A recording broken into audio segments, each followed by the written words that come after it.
Welcome to the Dynasty YT. This is your King Shay speaking. With the new season of LCS coming to play, I wanted to give my own little analysis on not every game, but on the very important game. So obviously, this is the very first game of the NALCS Season 5, TSM versus C9, Week 1, Day 1. And before we begin, I just want to mention that I went 2-10 in my placement matches. I went from Plat 5 from Season 4 all the way down to Silver 4.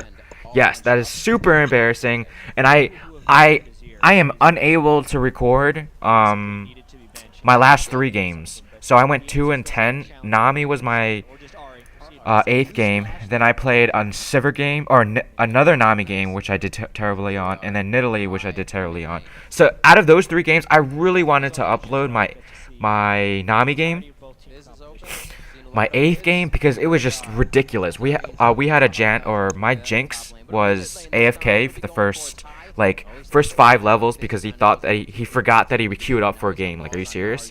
So then it's funny how it all played out, but it's unfortunate that I don't have the recording on it, and it was a fantastic game. But okay, so not enough of that. I just want to quickly touch upon in the team comps. So essentially, they have the same team comps, right? They both have really tanky damage-dealing top laners. The junglers are just pick junglers, right? You got pick mids, right? With the Ahri and the Fizz. Jinx and Sivir are pretty much very high speed, very mobile kind of champions in terms of movement speed, and then very disengaged type champions as for the support. So they have very similar team comps.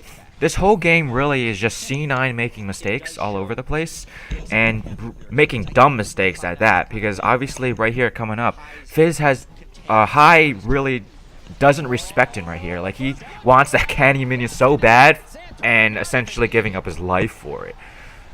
So this is just one example of C9 being out of sorts, and then just throughout this whole game, I'll just be touching upon a bunch of different examples of reasons why C9 is not really in the mindset yet of playing this NALCS.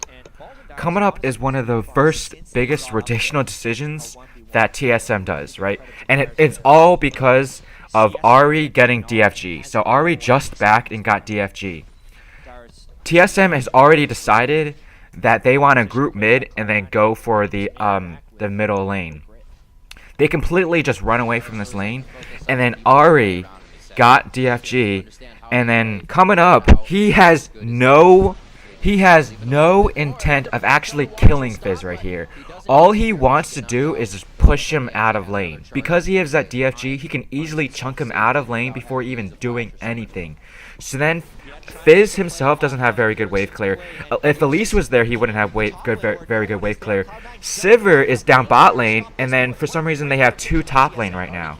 So then TSM does an amazing job of rotating mid lane and getting these 2 towers for free, all because of the buy of DFG, RIP DFG. So all because of one item, they do a very, very nice job of rotating mid lane. And then, honestly, I think they could have probably even gone for more, considering Sivir wasn't backing and the top lane wasn't backing. Here's another example of why I think C9 was kind of out of sorts in this game. High stays a little bit too long trying to siege up that tower. Santorin gets a really nice knock-up flash, not a flash knock-up. So he gets that instant knock-up. And then they trade for 1-for-1. They get Elise trying to come back down from his repel, and that's why they get the 2 kills right there. They just overstayed a little bit too long, and this is one of the prime examples why I think they were out of sorts. What was he doing here? He was Big Gnar, and I think that he was just trying way too hard to try to get a good engage, because he has a very limited time staying in Big Gnar. But obviously, it wasn't the time and place to do that. Pre-season sloppiness right there from Cloud9. Next is another very good rotational decision by TSM.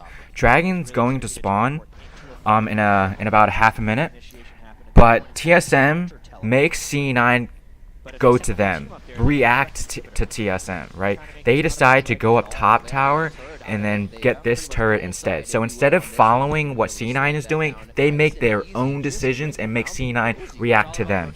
And it's a very, very good smart rotational decision. This team fight coming up right here is a prime example of why both teams are basically exactly the same in team compositions, right? They both have the pick comp, they both have the engage and the disengage, right? They both respect each other on the fact that like any person could easily get Fizz ulted, any person could easily hooked with the Thresh hooks, right? So they both completely respect each other and essentially just disengage. C9 just stole blue buff from TSM, and coming up is a huge team fight that breaks out. So Dyrus, he does a nice job of trying to zone out high. He goes in, gets some nice damage, and the team fight begins. There's a nice disengage with the Jinx Rockets, the Janna Tornado, and obviously the possibility of a Janna Monsoon. I think that this team fight could have gone a lot better in C9's favor if Balls had more balls, essentially. Like, he played it very safe. He had Flash available in the beginning, and he was just turning into Big Gnar. So all he needed to do was he had a perfect chance to flash engage and then knock 3 people into the wall. He had a chance to knock Santorin into the wall, Wild Turtle into the wall, and Janna into the wall, and then split the team from Ahri and Aurelia. And then instead he plays way too safely throughout this whole game, and I don't think he's in the right mindset of really trying to completely engage into these team fights. Be dictated here towards the mid lane, depending on how much time they give TSM. And I wonder how dissuaded Cloud9 will be from fighting. Coming up is TSM finding a pick. They realize that Thresh is lagging behind, and they slow him with the Jinx Rocket. It's really nice. They super hard engage on this Thresh, and they really focus onto him. But I think, again, C9 could have easily won this team fight if they just focused onto the same target. Balls right here could have easily engaged on 3 people right here. Knock these 3 people right into the Wraith wall, and then everyone just focus onto Bjergsen and then onto Dyrus. Lustboy and Wild Turtle are already split off in this fight, and then Elise can probably alone separate them from the fight by just being a body between them and also using his cocoon. Again, it's just Gnar not being able to use his Gnar, right? And then not being able to get a good engage on the team fight. He's right there. You saw him trying to engage on, like, well, should I go into the Wild Turtle? Should I go in these guys? And then they never really have any true focus. This is finally C9 taking initiative of setting their own tempo of the game. Instead of trying to contest this bottom tower, they decide to rush Baron. Obviously, the other team, the TSM, is nowhere near to be found. Rek'Sai fortunately has his ult to get across the map, and it's essentially a 50-50. It's really difficult to honestly beat out an Elise in a 50-50 smite. Obviously, Santorin does a very nice job of trying to steal this. He almost steals it. It's very close. TSM gets here almost just in time, and they ended up just disengaging. They ended up killing Balls, but then the rest of the team is able to get out. So this is just a nice job by C9 in taking their own initiative of making plays themselves, instead of trying to always be on the back foot and really reacting to TSM. They make their own plays, and then they end up getting Baron for it. This team fight is very interesting to me, considering TSM basically flanks them from both sides of the lane. They do a really nice job of disengaging right here, and I don't know if this was intended by Santorin. I'm pretty sure he was just trying to engage on their enemy team, but he ends up honestly just distracting the whole team. He was just a giant bait for the team. So he goes in, basically wastes the fact that Sivir has this amazing movement speed for this whole team, because he ends up ulting. Sivir ends up ulting, trying to chase down their backline, but then Santorin goes in and just reverses the whole play. So then that movement speed is completely wasted. Sivir's ult is completely wasted this time, and they do a very nice job of basically splitting the fight that's already split. This right here is just a very smooth inhib take, right? They take it while Balls doesn't have Mega Gnar. He's not even close to having Mega Gnar. And then they transition down here to get this tower. But then right here, they see that Gnar is about to transform, and they respect it. They respect it a lot and just completely disengage. They run away, right? So then this whole game was really Balls not getting any proper ults on his on Gnar. So great job on TSM of really understanding that never fight with the big Gnar. Last team fight right here, and then C9 is trying to take initiative and then trying to control this Baron.